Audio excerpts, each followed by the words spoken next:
आप सभी साथियों को नमस्कार। मैं हूं राशिद अहमद खान। पीपुल्स समाचार के न्यूज़ पोर्टल पीपुल्स अपडेट के पॉडकास्ट में आप सभी का हार्दिक स्वागत है। साथियों, इस बार का मुद्दा है हीट वेव यानी लू।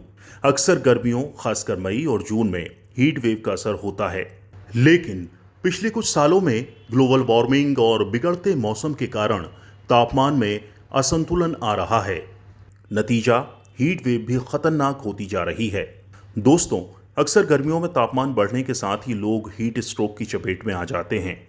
गर्म हवाओं से सिर्फ हीट स्ट्रोक ही नहीं, बल्कि ब्रेन से लेकर आंख, गला, हार्ट, किडनी, लिवर के साथ मांसपेशियों पर भी बुरा असर होता है। अस्पतालों में ऑर्गन फेलियर के साथ कोमा, ब्रेन में सूजन और नर्व डैमेज जैसी दिक्कतें भी सामने आती हैं। हालांकि इस गर्मी में पहली बार है कि मौसम का असर शरीर के अन्य अंगों पर भी हो रहा है। आइए अब जानते हैं आखिर क्या है हीट वेव।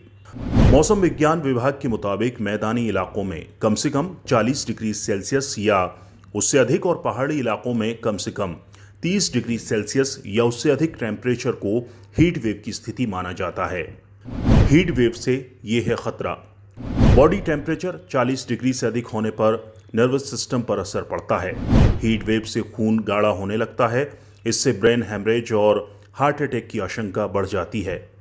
हीट वेव से हीट क्रैम्प्स का खतरा बढ़ जाता है, यानी पेट में मरोड़ थकान होने लगती है, यानी नसें फैलने लगती हैं, हार्ट की पंपिंग रुकने लगती है। इससे बेहोशी, भ्रम और तनाव होने लगता है। हीट वेव से एक्यूट रेस्पिरेटरी डिस्ट्रेस सिंड्रोम यानी ARDS की प्रॉब्लम हो सकती है, यानी तेज गर्मी से फेफड़ों तक ऑक्सीजन ठीक से नहीं पहुंच पाती। नतीजा, सांस लेने में तकलीफ। हीट वेव से वीनस साइनस थ्रोम्बोसिस की दिक्कत सामने आती है, मतलब कि ब्रेन की नसों में ब्लड के थक्के जमने लगते हैं। ये जानलेवा हो सकता है।